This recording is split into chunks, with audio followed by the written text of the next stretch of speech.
네, 안녕하십니까. 지난 강에서 20번까지 정리됐죠. 오늘 21번부터 이번 강은 들어가도록 하겠습니다. 자, 21번 문제 보겠습니다. 자, 경비업체 갑하고 상가 건물의 건물주 을이 경비계약을 체결한 경우 경비원 A가 오토바이를 타고 순찰하던 중 부주의로 행인 B를 치어 상해를 입혔고 넘어진 오토바이로 인해 상가 건물의 화단이 훼손되었다. 갑과 A의 책임을 설명해서 옳지 아니한 것하고 물어보네요. 자, 이 관계는 여러분 이거죠. 다 보시면 경비업체입니다. 갑이. 그래서 경비업체라고 보시면 되겠고요. 업체하고 그리고 건물의 건물주 나오죠. 자, 건물주 을입니다. 경비계약을 체결했네요. 자, 그리고 업체의 경비원 A입니다. A가 부주의로 인해 가지고 오토바이를 순찰 부주의로 인해서 행인 B를 쳤죠. 행인 B입니다. 행인 B를 치었다. 이 중에 부주의, 과실이 있다는 이야기죠. 자, 과실에 의해 가지고 행인 B가 다쳤네요. 상해를 입었다. 자, 그리고 아울러서 넘어진 오토바이로 상가 건물의 화단이, 자, 우리 건물주가 있는데 건물 화단이 훼손이 됐다고 나와 있죠. 훼손이 됐습니다. 그 일에서 훼손을 시켰네요. 자, 그럼 이제 여기에 대한 책임관계를 물어보는 문제이고요. 자, 이건 보니까 일반적으로 A가 경비원 A가 과실로 인한 자, 우리 신체상의 또 재산상의 손해를 끼쳤네요. 자, 배상 책임이 있겠죠. 배상 문제로 가야 됩니다. 근데 자, 문제는 업체입니다. 업체는 A의 사용자죠.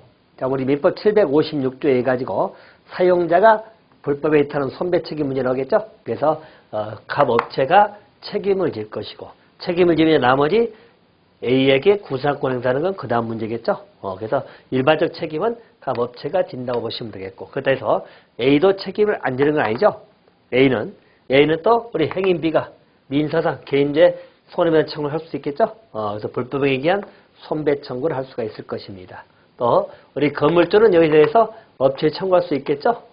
사용자의 책임을 물을 수 있고요. 피용자의 책임을 물을 수도 있고 그렇다고 생각하시면 됩니다. 자, 그러면 옳지 않은 거.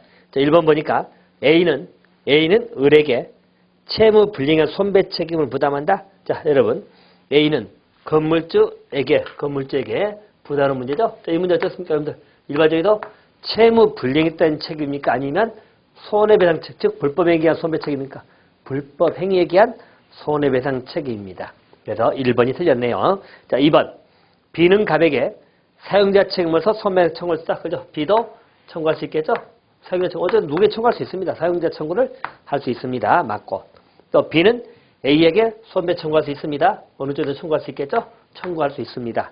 맞고요. 또 갑은 A 하단 훼손행위에 대해서 손해를 을에게 배상해야 된다. 그죠? 갑이 을에게 배상해야 된다. 일종의 갑은 사용자 배상 책임을 지는 겁니다. 그리고 만약에 사용자가 배상했다면 이제 A에게 구상권 행사하겠죠? 이건 둘 문제고. 또 A가 배상했다면 뭐 사용자가 책임질 일 없겠죠? 그래서 그 부분에 대해서는 A가 책임을 지면 될 문제입니다. 그래서 행위는 A가 불법 행위를 했죠. 이렇게 보시면 되겠다. 자, 그러면 1번이 틀린 게 1번은 채무 불이행한 손배 책임이 아니고 불법 행위에 의한 손해배상 책임이다. 이렇게 보시면 되겠습니다. 자, 정답은 1번이고요. 자, 22번으로 가겠습니다. 물건을 배달하러 온 택배기사를 강도로 착각하여 폭행을 간 경비원 행위에 해당되는 것 하고 물어보네요. 여러분 이게 전형적인 오상방위이지요. 그죠? 우리가 정당방위는 위법성이 조각되죠. 그런데 오상방위는 조각되는 건 아니죠. 그래서 오상방위는 말 그대로 자, 우리가 정당방위라는 것은 자, 불법에 대한 우리 정당한 방어 행위를 말하는 거죠. 그래서 일반적으로 자기 또는 타인의 법에 대해서 현재 부당한 침해죠. 부당한 침해를 방지하기 위한 것. 자, 침해를 바로 방위하기 위한, 즉 방어하기 위한 것이 정당방위라고 보시면 되겠습니다. 근데 오상방위는 뭐죠? 착각한 거죠, 착각. 택배 기사다. 아니면 야간에 우체부가 왔는데 강도인 줄 알고 몽두로 패버렸다. 뭐 이런 거 전부 다 오상방해의 전형적인 사례입니다. 라고 보시면 됩니다. 자, 우연방해는 뭘까요, 여러분들? 우연방해는 방해할 의사가 없지만 현재의 부당한 침해를 방해해버린 거죠. 이것을 우리가 우연방해. 과잉방해는 정도를 초과한 걸 말하겠죠. 정도 초과라고 보시면 되겠습니다. 이 시문에 물어보는 문제는 오상방해가 정답이 되겠습니다. 23번입니다. 형법상 재산이라는 죄에 대해서 모두 고른 것하고 물어보죠. 자, 우리 재산에 관한 죄, 형법상 재산죄죠. 자, 재산이라는 죄는 여러분 대입적으로 뭐가 있을까요? 우리 재산죄, 절도죄, 강도죄 나오죠. 절도, 강도. 자, 절도, 강도, 또 사기, 공갈, 또 여러분 횡령, 배임 나오죠. 횡령, 배임. 가장 대표적인 절도, 강도, 사기, 공갈, 횡령, 배임. 자, 거기에다가 또 뭐 들어가죠? 우리 손괴죄, 또 작물죄, 또 권리행사 방해죄, 뭐 이런 게 전부 다 형법상 재산죄에 해당되는 것들입니다. 자, 그걸 고르라고 나와 있죠.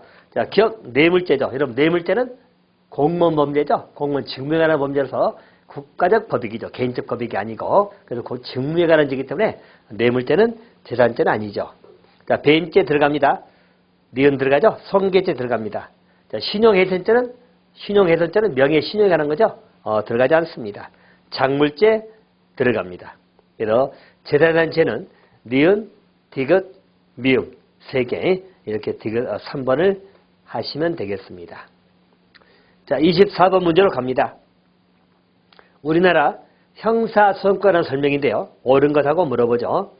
자, 형사소송법은 형법의 적용 및 실현을 목적으로 하는 실체법. 틀렸죠. 일반 여러분 소송법이라는 것은 절차법이죠. 우리 형법은 여러분 무엇이 범죄가 되고 범죄가 되면 형벌은 어떻게 부과할 거냐 이걸 정하고 있는 실체법입니다. 형법은 실체법이라고 그래요. 자, 그런데 여기에서 정할 형벌이죠. 형벌을 어떻게 부과할 거냐 그런 절차적인 문제죠. 그 절차를 정한 법이 바로 뭐죠? 형사소송법이라고 하는 겁니다. 그래서 형사소송법은 여러분 절차법입니다. 알겠죠? 실체법이 아니고 절차법에 들어갑니다. 그리고 또 공법이고요. 사법은 아니죠. 공법에 들어가는 것이 형사소송법입니다. 자, 그러면 1번은 틀렸고요. 자, 2번. 공판 절차보다 수사 절차도 규정하고 있다. 자, 2번이 맞았네요. 우리 형사소송법은 그래서 정하는 절차가요. 일반적으로 수사 절차가 있죠. 자, 수사하게 되면 공판이 있겠습니다. 공판 절차 들어가기 위해서는 뭐하죠? 여러분, 공소제기가 있어야겠죠? 공소제기. 자, 그래서 공판 절차가 있는 것이고 수사, 공판 핵심이죠. 그리고 마지막 뭐 있죠? 집행과정. 이 세 단계가 형사소송법의 기본 구조라고 보시면 되겠습니다. 수사, 공판, 집행입니다. 자, 그러면서 당연히 공판보다 수사 절차도 규정하고 있다. 2번이 맞았네요. 자, 3번은 순수한 직권주의를 기본 구조로 하고 있다. 자, 3번도 틀렸네요. 기본적으로 형사소송법은요. 일반적으로 직권주의가 기본 원칙이지만 당사자주의 요소도 가미되어 있죠. 그래서 자, 3번은 틀렸습니다. 또 4번은 형식적 진실, 이거 틀렸죠. 실체적 진실 발견이죠. 형사소송의 궁극적인 목적 중 한 가지가 실체적 진실 발견입니다. 자, 그리고 적정 절차, 원칙, 또 신속한 재판 전부 다 지도 이념이 되는 겁니다. 그래서 옳은 것은 2번이 답이고, 자, 4번은 형식적 아니고 실체적 이렇게 해야 되겠죠. 자, 그래서 틀렸습니다. 25번 문제입니다. 법관이 불공정한 재판을 현재한 법정 사유가 있을 때 해당 법관을 그 재판에서 배제하는 제도로 나와 있죠. 자, 여기 핵심은 법정 사유가 있을 때 그 재판에서 배제 사유가 나옵니다. 자, 여러분들 이 논리는 일반 우리 판단기관에서 나오는 모든 논리의 공통적인 겁니다. 자, 보시면 자, 판단기관 대표적인 우리 법원이기 때문에 법원을 가지고 이야기합니다만은 보통의 판단기관들은 공정성을 확보해야 되겠죠. 공정성을 확보하기 위해서 인정되는 제도가요. 크게 세 가지가 있습니다. 우리 제척제도가 있고요. 또 기피제도, 그리고 회피입니다. 제척이라는 것은요. 기본적으로 법에다 정해졌습니다. 법정사유죠. 법정사유에 해당되면, 여기 해당되면 당연히 어찌죠? 거기서 배제가 되는 것을 말합니다.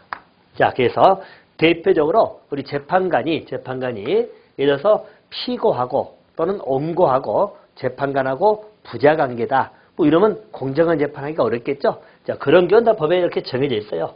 거기에 해당되면 당연히 그 재판관을 맡을 수가 없다는 거죠. 이것이 제척이고요. 기피입니다. 기피는 기본적으로 기피 신청이 있어야 됩니다. 자, 기피 신청이라는 것은 저 바꿔주세요 라고 하는 거죠. 이 말의 의미는 뭐냐면 죄적 사유가 있거나 기타 불공정한 재판을 사유가 있다는 거죠. 죄적 사유가 있으면 당연히 배제가 되는데 배제되지 않았다든가. 그죠? 그래서 그러한 법의 사유, 그런 사유에 해당되다 보면 기피 신청하는 겁니다. 그래서 그 사유에 해당되면 인정해가지고 기피 결정이 나오면 거기서 빠지는 거죠. 배제가 되는 겁니다. 그래서 기피 신청을 통해서 기피 결정이 나오면 재판관 할 수 없게 만든 게 기피제도. 회피는 뭐죠? 회피는 법관이 스스로입니다. 스스로 그 직에서 물러나는 걸 말하겠죠. 그래서 스스로 그 직에서 물러나는 것을 회피. 그래서 제척, 기피, 회피입니다. 제척은 법정사유 해당되면 당연히 넣으시고 신청해서 결정이 나와야 됩니다. 회피는 스스로 그만두는 걸 말합니다. 자, 그래서 세 개는 전부 다 공정성 확보를 위한 제도라고 보시면 되겠습니다. 제척, 기피, 회피입니다. 자, 그러면 25번 문제는 법정 사유가 있으면 법관을 그 재판에서 당연히 배제한 걸 뭐죠? 이걸 제척이라고 합니다. 제척이요 라고 보시면 되겠습니다. 자, 제척, 기피, 회피는 뭐 그렇게 정돈해 주시면 될 것 같습니다. 자, 26번입니다. 형사선고에서 임의수사에 해당하는 것을 모두 고르셔 나와 있죠? 자, 이것은 여러분들 우리 형사선고는 기본적으로 뭐죠? 임의수사 원칙입니다. 그죠? 임의수사 원칙이고요. 강제수사는 법으로 정해집니다. 법정주의라고 합니다. 또 강제수사는 영장이 필요하기 때문에 영장주의다 이런 말도 씁니다. 자, 임의수사가 원칙이고요. 자, 임의수사는 여러분 뭘 말할까요? 여기 보시면 사실, 공무소의 사실을 조회한다든가요. 그죠? 또는 우리 피의자 신문 같은 거죠? 피의자 신문입니다. 이런 것. 자, 또 이것뿐 아니라 우리 뭐 감정, 통역 나오죠? 또 참고인 조사도 있고 참고인 조사 또는 감정이나 통역, 번역을 위촉하는 겁니다. 통역이나 번역의 위촉. 이런 건 전부 다 임의수사입니다. 여러분 강제수사는 뭐죠? 대표적으로 체포, 구속, 또 우리 압수, 수색 또는 검증 이런 거죠. 대표적으로. 그래서 우리 체포, 구속, 압수, 수색, 검증 이 대표적인 우리 강제수사들입니다. 강제수사는 다 법에 규정이 있어야 됩니다. 또 영장에 의해서 나야 되겠죠. 영장주의다 라고 보시면 됩니다. 26번에는 임의수사를 모두 고르시오. 자, 니은 피의자 신문하고 디귿 사실조회. 자, 3번을 답하시면 되겠습니다. 자, 27번입니다. 형사상의 유죄 확정 판결에 중대한 사실 오인이 있는 경우 판결을 받은 자 이익을 위하여 판결의 부당함을 시정하는 비상구제 절차라고 나와 있죠. 자, 여기에 관한 내용입니다. 자, 여러분들 우리 판결에 관한 구체적인 내용을 다시 말씀을 드릴까요? 자, 보실까요? 자, 우리 이제 민사도 있고 형사소송도 있고요. 행정소송도 있긴 하겠습니다만은 형사소송으로 본다면 일반적으로 형사소송은 소송은 우리 일반적으로 신급제가 있습니다. 신급제라는 것은 대법원하고 각급 법원이라는 신급이 형성이 되어 있고요. 그 중에서 우리는 뭐가 원칙이죠? 3심제가 원칙입니다. 소송의 가장 기본 구조입니다. 그리고 우리가 보통 4대 소송은 민사소송, 형사소송이 또 행정소송, 헌법소송을 제시하고 있습니다만은 3심제가 원칙이다. 여러분들 1심 있고 2심, 3심 있겠죠? 그래서 이렇게 1심, 2심, 3심으로 올라가는 제도를 뭐라 그러죠? 이것을 상소제도라고 합니다. 상소제도가 있어요. 올라가는 제도입니다. 물론 1심제일 때는 뭐 2심에서 끝나겠죠. 2심제는 2번만 갈 것이고 3심은 3번 가는 겁니다. 1심은 보통 어디죠? 여러분들? 지방법원 생각하시면 되겠다. 일단 지방법원 정리할게요. 자, 2심은 고등법원. 자, 고등법원입니다. 자, 물론 우리 집업, 단독, 집업, 합의 이렇게 갈 수도 있어요. 자, 그냥 일반적으로입니다. 지방, 고등, 그리고 대법원입니다. 이렇게 일반적으로 정리할 것이고요. 자, 그리고 1심 법원에서 여러분들 판결이 나오겠죠? 자, 또는 경우에 따른 결정 등이 나올 수 있습니다. 자, 그러면 자, 여기 판결에 불복해가지고 2심을 올라가겠죠? 2심을 올라간 걸 우리 뭐라 그러죠? 이것을 여러분 항소라고 합니다. 항소. 그럼 2심을 항소심 그렇습니다. 2심 법원에서 판결 나오겠죠? 이 판결에 또 불복하면 대법원에 가는 걸 이거 뭐라고 하죠? 상고라고 합니다. 상고. 그러면 대법원에서 판결 나오겠죠? 대법원 우리가 상고심 그렇습니다. 상고심. 자, 그리고 이 대법원 판결 나오면 이것은 확정이 됩니다. 이 말은 더 이상 번복할 수가 없죠? 그러면서 확정 판결이 되는 겁니다. 확정 판결은 기판력이 발생합니다. 그래서 그건 확정된 것이고 또 여러분들 여기 항소나 상고는 아무 때나 기간 제한이 있어요. 자, 항소 같으면 언제 하죠? 우리 형사소송 같으면 보통 일주일이나 하죠? 일주일 7일 합니다. 민사행정은 2주 이내입니다. 자, 근데 1심 법원의 판결에 불복해서 항소는 항소 안 했어. 안 해버리면 항소 기간이 지나버리죠. 항소 기간이 지나버리죠? 1심 법원 판결도 확정이 되어버린 겁니다. 확정. 그것이 확정 판결되는 겁니다. 또 2심 법원 판결이라도 상고를 안 해버리면 확정이 되어버린 겁니다. 확정 판결은 대법원 판결도 확정된 것이고 여기도 확정될 수가 있다는 이야기예요. 이렇게 보시면 되겠고 또 결정에 불복해가지고 2심이 올라가면 뭐죠? 자, 이걸 여러분들 우리 항고라고 합니다. 항고. 항소하고 항고 구별하세요. 또 이 결정에 불복해가지고 대법원 올라간 걸 뭐라고 하죠?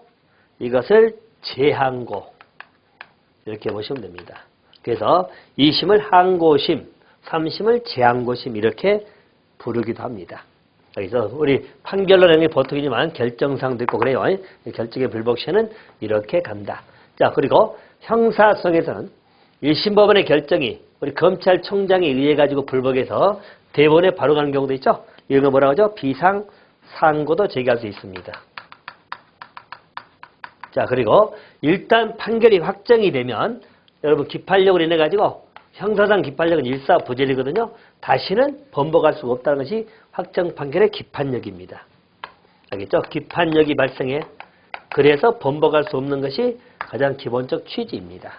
자, 근데 이제 문제는 이거죠. 확정됐다가도 지극히 예외적으로 다시 구제받을 수 있는 길이 있어야 되겠죠. 중대한 사실관계를 오인했다. 이럴 때는 구제받을 수 있는 예외적인 제도가 있어야 한다는 이야기예요. 이게 바로 비상구제 절차입니다. 이게 바로 여러분들 재심 절차라는 것이 있어요.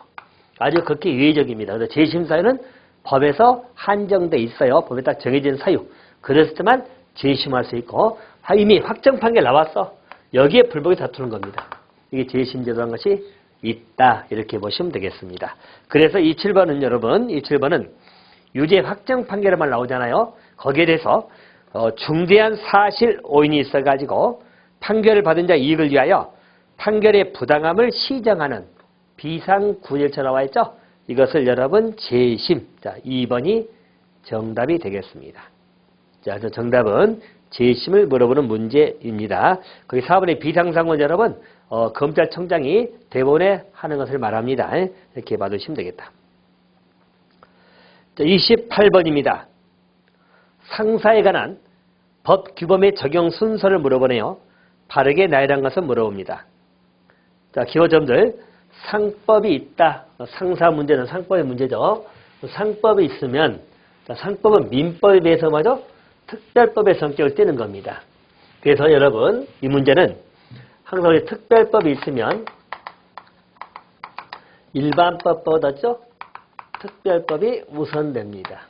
그래서 이 말은 상법은 민법보다는 우선되겠죠. 순서상에서 상법이 더 먼저. 상법의 규정이 없을 때 민법이 마지막에 적용되는 이야기죠. 자, 근데 또 한 가지. 자, 민법보다 더 앞선 게 하나 있죠. 바로 상관습법입니다. 자, 관습법이 있으면 상에 대한 우리 상거래에 관한 관습법이 있으면 민법보다 먼저 적용됩니다. 또 한 가지. 상법이 적용되더라도 각 회사 내 자치 규정이 있죠. 그 자치 규정이 있다면 그게 또 우선됩니다. 각 회사 내 자치법규 일명 상자치법이죠. 그래서 우리 상회사, 상사자치법이라고 쓰겠습니다. 자, 상사자치법이 있다면 이게 더 우선됩니다. 그래서 기본적으로 우리 상법하고 민법 가운데 일반적으로 상법보다 우선되는 것은 상사자치법이 있다는 거예요. 상사자치법은 뭐죠? 회사 내에서 회사에서 자주적으로 제정하는 그런 자치법규가 있다면 그게 우선될 것이고 그 다음에 상법이고 그 다음에 상관습법이 있다면 그게 적용되고 마지막에 민법 순입니다. 법 적용 순서에 관한 문제예요. 그래서 상사자치법이 먼저 그리고 상법, 상관습법 그리고 민법 순입니다. 그렇게 받으시면 되겠습니다. 자, 29번 문제로 가겠습니다. 29번 문제 면소 판결 나오죠? 면소 판결을 해야 하는 경우 아닌 것 하고 물어봅니다. 자, 면소 판결은 여러분 앞으로 깨워놓으세요. 면소 판결 사유는 확사공범입니다. 알죠? 확사공범 딱 해놓으시면 돼요. 자, 확사공범은 면소 판결을 합니다. 자, 확이 뭐냐면 이미 확정 판결이 있을 때입니다. 알겠죠? 그래서 확정 판결이 있을 때는 이것은 면소 판결로 갑니다. 또 사면에 당겨도 면소 판결 갑니다. 이미 사면했으면 진행할 이유가 없죠? 면소 판결 갑니다. 또 공은 공소시효죠. 자, 공소시효가 이미 완성이 됐죠? 그것도 면소로 갑니다. 또 범죄 후에 법령이 개폐돼서 법령 개폐로 형이 폐지가 된 겁니다. 형이 폐지가 되면 판단할 것도 없죠? 그래서 면소로 가는 겁니다. 그래서 면소 판결 사유 정도는 교정이 됩니다. 확사공범입니다. 그죠? 그래서 여기 형 폐지 아니면 확사공형으로 외우신 분도 있고 그래요. 그래서 형 폐지, 범죄 후에 법령 개폐해서 형이 폐지했다. 이럴 때도 면소 판결로 가는 겁니다. 그러면 29번에 면소 판결 경우 아닌 것 1번 재판권이 없으면 공소기각 판결로 갑니다. 재판권이 없으면 공소기각 판결로 가겠죠. 그래서 1번이 면소 판결 사유가 아니다. 이렇게 보시면 되겠습니다. 자, 그래서 그 경우 수에서는 여러분들 면소 판결 경우만 한 번씩 잘 물어보니까 체크해 놓으시면 돼요. 그리고 재판권이 없다. 이런 것들. 또 이미 공소가 제기됐는데 또 공소 제기됐다. 이런 것. 또 뭐 공소 취소나 재기소의 재기소 규정에 위반해가지고 들어왔다. 전부 다 공소기각 판결 사유가 됩니다. 알겠죠? 공소기각 판결입니다. 그래서 면소 판결 사유를 좀 정돈해 주시면 될 것 같습니다. 자, 30번 문제로 갑니다. 자, 주식회사입니다. 주식회사 옳지 아니한 것 하고 물어보네요. 자, 주식회사 자본금에 관한 문제가 나옵니다. 자, 그래서 여러분 정리할 것이 우리 주식회사 자본금의 기준점을 물어보는 문제입니다. 자, 주식회사 자본금이라고 하는 것은 자, 우리 발행 당시죠. 자, 우리 발행 당시 주식입니다. 자, 발행 당시에 주식의 액면가 총액이죠. 즉 액면 총액입니다. 자, 이것을 우리 주식회사 자본금이라고 합니다. 자본금. 자, 그러면 1번 질문은 자본금은 특정 시점에서 회사가 보유하고 있는 재산 현재 가치로서의 주식으로 균등하게 분할됐다. 1번 틀린 게 특정 시점이 아니고요. 우리 주식 발행 당시입니다. 발행 당시. 아니죠? 그리고 균등하게 분열되어 있다도 아니죠. 균등 분열이 아니고 뭐죠? 액면 총액으로 되어 있습니다. 액면 총액이. 자, 그래서 자본금 개념은 1번이 틀렸다. 이렇게 보시면 되겠다. 자, 2번입니다. 저는 상법 조문들이네요. 자, 무액면 주식의 발행도 허용이 되며 액면 주식이 발행되는 경우에 한 주 가격은 기본적으로 100원 이상 균일해야 됩니다. 맞고. 또 3항. 자, 주주는 주식의 인수가액을 한도로 출자 의무를 부담할 뿐 회사 채무에 대해서 책임을 지지 않습니다. 그것도 맞고. 또 4번. 주권 발행 이후 주주는 자신의 주식을 자유롭게 양도 및 처분을 할 수가 있습니다. 자, 그래서 30번에는 자본금 개념 1번이 잘못됐다. 이렇게 받으시면 되겠습니다. 자, 31번 문제로 갑니다. 31번 문제도 상법 쪽에서 잘 나오는 파트 중 하나입니다. 자, 주식회사 정관의 기재사항하고 변태 설립사항입니다. 근데 변태 설립사항이 아닌 것 하고 물어보네요. 자, 그래서 변태 설립사항을 정리 좀 하시면 되겠습니다. 자, 일단 이 문제는 여러분 이렇게 볼까요? 자, 일반적으로 우리가 회사라고 생각하시면 됩니다. 그러면 보통 우리 주식회사는 금전으로 인한 자본 출자를 통해서 설립하는 게 보통이겠죠. 그죠? 그래서 기본적으로 금전에 의해서 설립하는 게 보통인데요. 금전 외입니다. 금전 외, 다시 말하면 우리 현물 출자나 아니면 재산 인수죠. 그래서 재산 인수. 자, 이런 걸 통해 가지고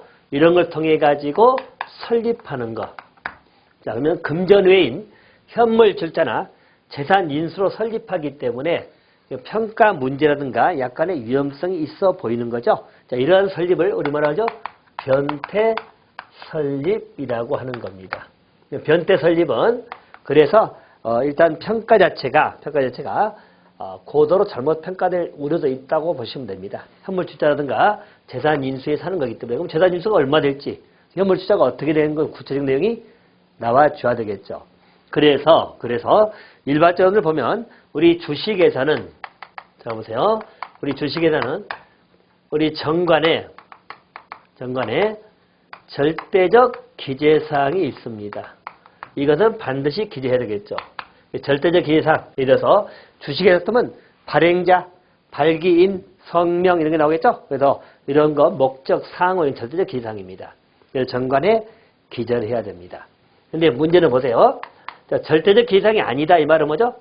상대적 기재사항입니다. 상대적 기재사항은 기재하지 않아도 되는 거잖아요. 하지만 이 상대적 기재사항이라도 우리 변태 설립사항입니다. 자, 변태 설립사항은 반드시 기재를 해야 되나야 돼? 반드시 기재를 해야 되는 겁니다. 알겠죠? 그래서 이것이 이제 우리가 말하는 변태 설립사항이라고 불러지는 겁니다. 그래서 일반적 변태 설립의 의미는 이런 거에 금전 외에서 설립하는 것을 말할 것이고 정관의 기재 문제는 우리가 절대적 기재사항은 당연히 들어갈 거죠. 상대적 기재사항 중에서 변태 설립사항에 들어가는 것은 반드시 기재가 돼야 돼. 그럼 이 변태 설립사항은 대체적으로 4가지입니다. 4가지. 자, 첫째는 뭐냐면 특별이익에 해당되는 파트입니다. 특별이익에 해당군. 자, 두 번째는 현물 출자에 관련된 내용입니다. 자, 세 번째는 재산의 양도 양수받는 문제이기 때문에 재산 인수에 관련된 문제입니다. 재산 인수. 자, 네 번째는 설립 비용에 관한 문제입니다. 자, 여러분 4가지. 이 4가지는 변태 설립사항입니다. 암기해두세요. 특별이익, 현물 출자, 재산 인수, 그리고 설립 비용 등에 해당하는 것은 변태. 상대적 기재사항일지라도 절대적 기재사항은 아니죠. 상대적 기재사항에서 반드시 기재를 해야 되는 것들이죠. 우리 정관에요. 이것이 변태 설립사항이라고 보시면 되겠습니다. 자, 그럼 이제 문제가 변태 설립사항이 아닌 것하고 물어봤죠. 자, 발기인의 성명과 주소는 여러분 발기인의 성명과 주소는 절대적 기재사항입니다. 그죠? 그래서 1번은 아닙니다. 2번 현물 출자 나오죠. 현물 출자 성명 맞습니다. 또 회사 성립 후에 양수할 것을 약정한 재산의 가격 바로 인수 문제입니다. 알겠죠? 양수하기란 재산의 가격이죠. 자, 이것도 여기 들어갑니다. 또 설립비용 나오죠? 이거. 또 특별이익입니다. 즉 발기인이 받을 특별이익과 또 그 이익을 받을 자 성명입니다. 특별이익에 해당되는 것들. 이거 전부 다 변태 설립상에 들어갑니다. 변태 설립상 말의 의미는 뭐죠? 바로 주식회사 정관의 상대적 기재사항 중에서 반드시 기재할 사항들을 변태 설립사항으로 생각하시면 돼요.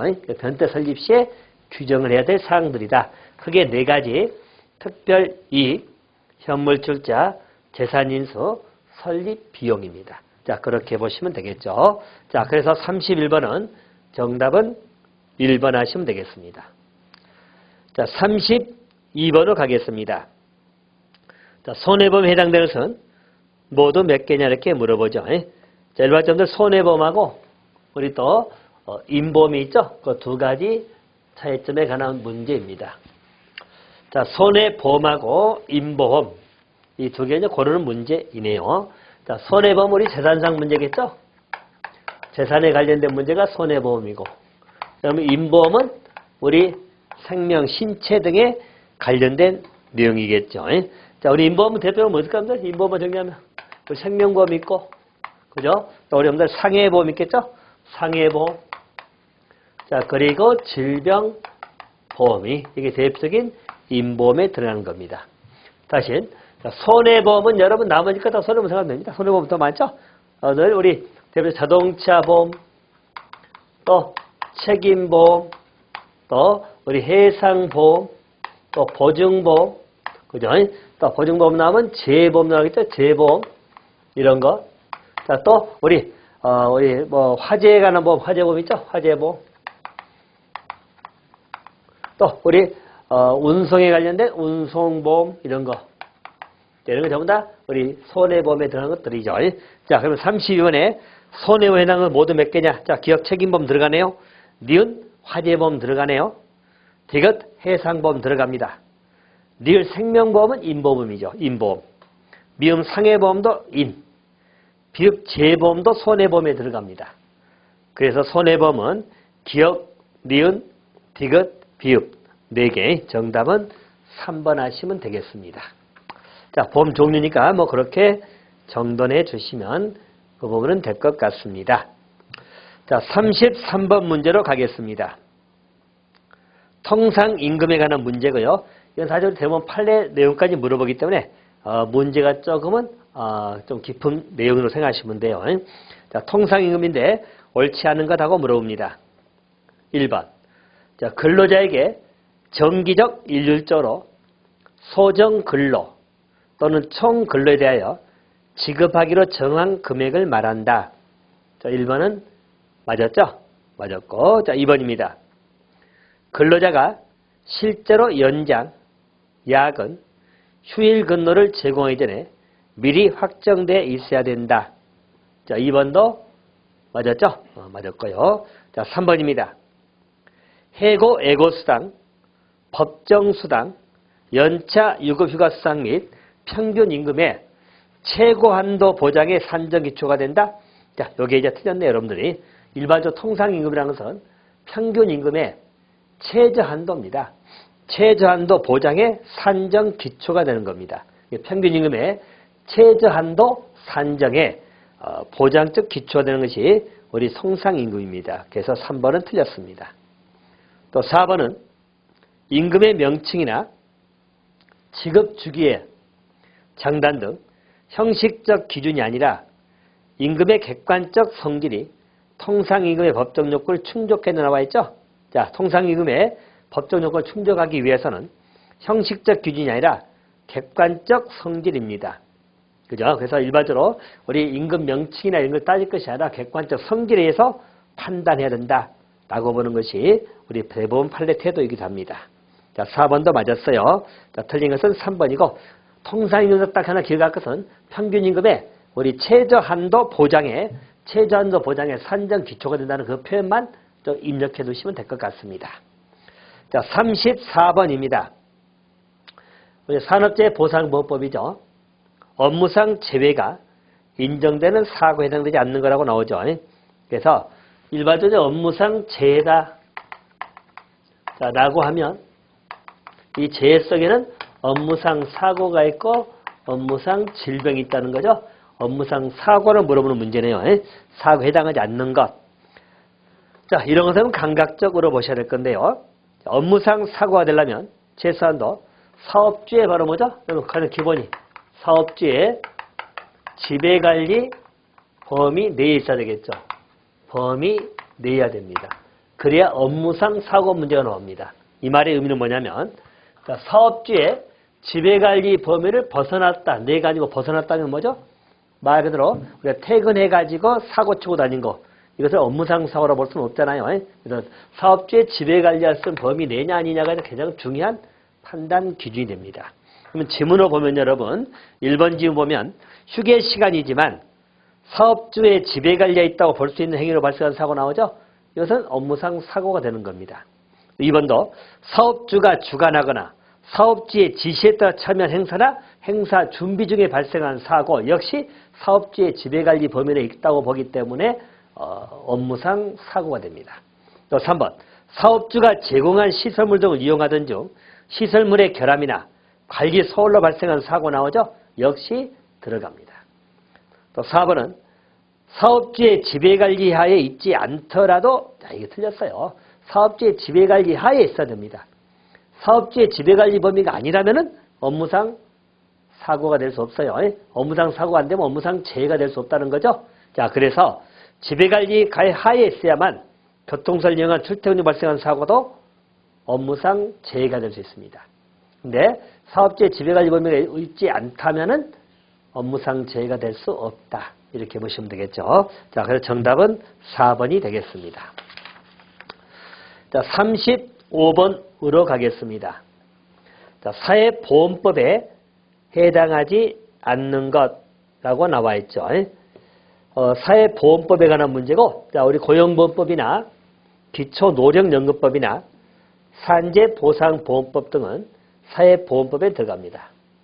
국민기초생활보장법에 들어가죠? 여기는 일명 사회보장적으로 들어갑니다.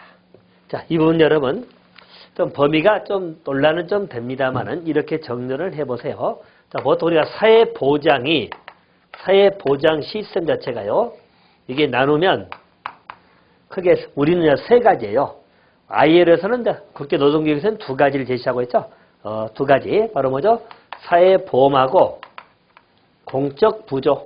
다시 말하면 사회공적부조. 사회 붙여되고 안 붙여되고요. 공적부조입니다. 이런 두 가지를 사회보장으로 보고 있고요. 자, 우리는 더 들어가서 우리나 일본은 하나 더 쓰죠.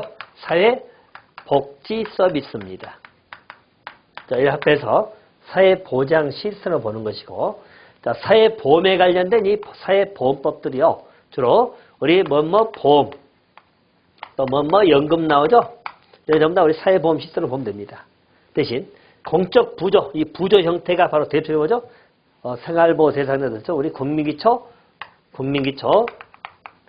생활보호 대상자인데 국민기초 생활보장법이 나오죠. 생활보장법입니다. 이게 대표적인 공적부조 들어갑니다. 자, 사회복지서비스는 여러분 워낙 오늘 복지사업들 많이 진행되고 있죠. 그래서 이 복지서비스는 여러분 대표로 우리 아동복지든 또 노인복지든 그죠? 또 우리 영유아죠. 유아들이 또 일반 등등입니다. 그래서 이런 등등에 관한 복지 시스템이 사회복지 서비스에 들어갈 겁니다. 그래서 전체가 우리 사회보장이라고 보통 볼 수 있어요. 근데 굳이 말하죠. 국민기초 생활보장법은 사회보장법이라 할 때는 사회보험은 아니다. 사회보험은 주로 보험이나 연금 시스템이 여기 들어갑니다. 이제 보험 연금 시스템이 들어가기 때문에 여기는 이쪽 공적부조, 즉 사회보장법으로 들어간다. 자, 그래서 성격이 아닌 거 물어보니까 4번 국민기초생활보장법을 하시면 되겠습니다. 자, 36번입니다.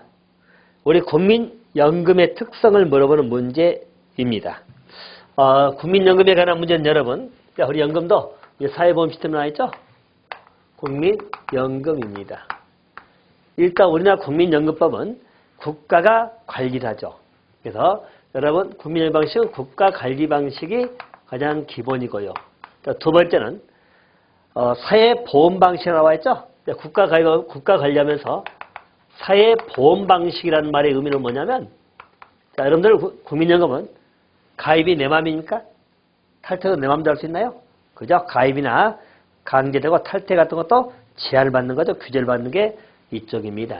자, 또 세 번째, 단일 연금 체계입니다. 자, 단일 연금 체계라고 나와 있죠. 이 말의 의미는 뭐냐면 우리 공무원이나 교직원, 군인, 자, 그 연금을 빼고 나머지 전부 다 국민연금으로 단일 연금 체계를 형성하고 있다. 이렇게 보시면 됩니다. 또 네 번째, 부분 적립 방식입니다. 자, 전부 적립이 아니고 우리나라 국민연금은 부분 적립 방식이다. 이렇게 보시면 됩니다. 부분 적립이란 말의 의미는 뭐냐면 우리 연금에 기금이 있잖아요. 그래서 연금을 가지고 일부 연금 혜택을 주면서도 나머지 연금은 기금으로 운영해서 수익금을 창출해서 그걸 다시 연금에 집어넣죠. 그래서 이걸 부분 적립이라고 합니다. 그래서 부분 적립 방식을 취하고 있다라고 보시면 되겠고요. 자, 그리고 또 세대 간의 재분배 요소로 나오죠. 이것을 반영하고 있다. 이 말은 뭐죠? 자, 일반적으로 현재 세대들에서 현재 세대가 있고 미래 세대가 있죠. 자, 그러면 현재 가입 세대가 미래 가입 세대가 있죠. 일정한 지원을 받도록 되어 있죠. 현재 세대가 나중에 노후가 되면 미래 세대가 집어넣은 그런 돈으로 또 이렇게 진행이 되는 재분배 요소 있다. 국민연금의 특성입니다. 우리 국민연금. 그래서 부분 적립 방식이고 단일 연금 체계고 사회보험 방식입니다. 그래서 사회보험에 국민연금이 들어가 있는 것이에요. 자, 그렇게 보시면 됩니다. 자, 그러면 36번에는 특성이 아닌 것 나와 있죠? 전부 적립 방식. 자, 4번이 틀렸네요. 이렇게 보시면 되겠습니다. 자, 37번하고 38번은 우리 행정기관하고 행정주체 관련된 논의입니다. 자, 이 부분은 여러분 이렇게 보실까요? 우리 행정법 영역인데요. 행정주체가 있고 행정기관이 있다. 자, 우리 행정주체는요. 이 권리, 의무, 주체를 말합니다. 일명 인격자라고 보시면 됩니다. 알겠죠? 권리, 의무, 주체. 보통 법인체들입니다. 행정주체는 대표적인 뭐였습니까? 국가가 있고요.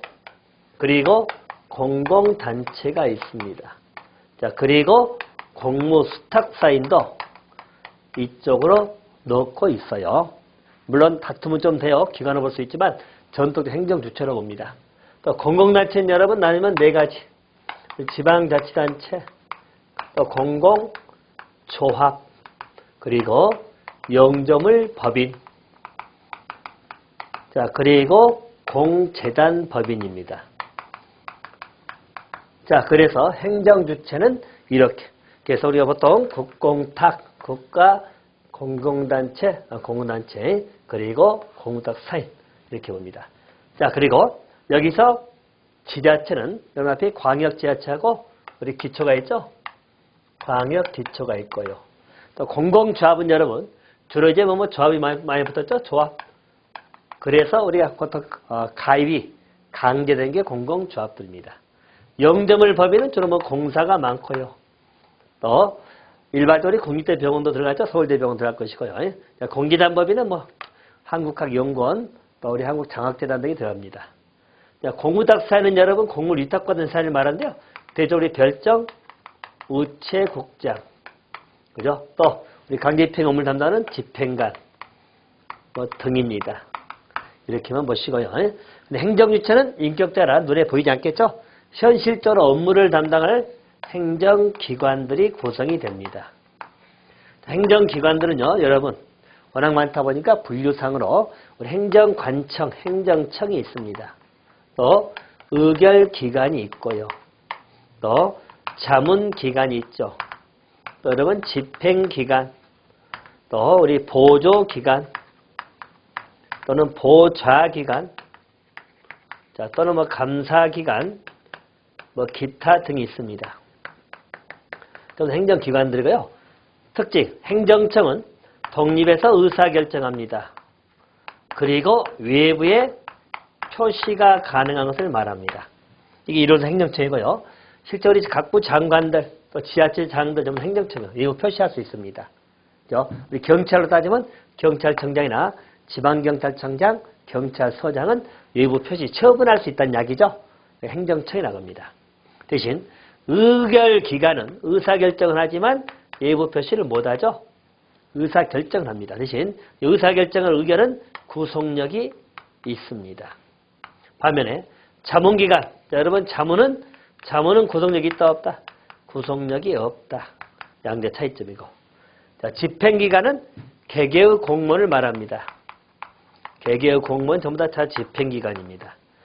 보조기관은 우리 차관. 자, 장관은 행정청이면 차관은 보조기관입니다. 또 차장, 국장, 과장, 계장 나오죠? 등등입니다. 전부 다 보조. 자, 보좌기관은 주로 이제 비서실, 대통령 비서실이죠? 뭐 참모, 또 국무총리 같으면 국무총리 조정실, 국무조정실. 자, 전부 다 해서는 보좌기관들입니다. 감사기관은 감사 업무를 담당하고 있고요. 자, 이걸 기억해 두시면 문제 푸는데 쉽겠죠. 자, 37번 문제로 갑니다. 행정기관인데 옳은 것. 자, 1번. 행정청의 자문기관은 합의제며 구성원은 공무원으로 한정된다. 틀렸죠. 공무원 한정되지 않습니다. 2번. 보좌기관은 조직의 내부기관에서 권한행사를 보조하는 것은 보조기관입니다. 보좌가 아니고요. 또 3번. 국무조정실은 보좌고요. 차관, 실장, 국장은 보조입니다. 3번 틀렸고. 자, 4번이 맞았죠. 내부 표시하는 것은 행정청입니다. 4번이 답이고요. 38번에 행정주체가 아닌 것. 여러분 국가연금에서 검사사인데 여기 지자체는 행정주체지만 지자체장은 뭐죠? 지자체장은 행정청에 들어갑니다. 행정기관입니다. 기관. 알겠죠? 그래서 지자체장은 자, 서울특별시장은 행정청입니다. 행정기관이에요. 서울특별시는 행정주체입니다. 알겠죠? 그래서 그렇게 구별하시면 돼요. 정답은 2번. 자, 39번입니다. 법무부 장관이 외국인에게 귀화가 했죠?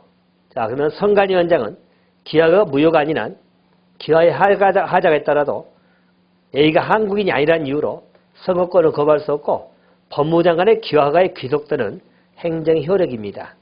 자, 이것은 일반적으로 하자가 있다 하더라도 무효가 아닌 한 국가기관에게 유효성을 통용시키는 효력이 있죠? 이게 바로 구성요건적 효력입니다. 자, 그래서 정답은 4번이고요. 그래서 국가기관을 구성한 효력을 말합니다. 그래서 구성요건적 효력입니다.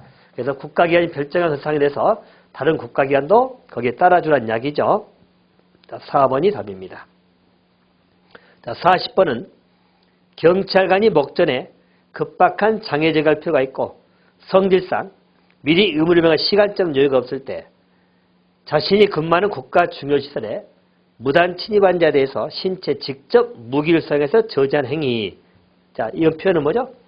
자, 우리가 일반적인 강제력을 쓸 때 의무 부과할 시간적 여유가 없다. 의무를 부과하지 아니한다. 긴급하다. 그럴 때 이뤄진 게 바로 뭐죠? 즉시강제입니다. 근데 의무 불이행이 있어요. 그런데도 불구하고 상대가 이행을 안 해. 불이행이죠? 그럴 때 것이 강제 집행입니다. 자, 그래서 우리 즉시강제는 의무 불이행이 없죠? 그래서 우리 주로 경찰청에서 많이 이루는 게 즉시강제예요. 강제집행은 의무를 부과하고 이행을 안 했기 때문에 어찌든 의무 불이행이 있다는 이야기죠. 그래서 이루어진 것이 강제 집행이다. 이렇게 보시면 됩니다. 그 강제 집행은 여러분 종류가 보통 4가지 나오죠. 강제 집행 뭐뭐 있어요? 대집행. 자, 그리고 또 우리 집행벌이 있습니다.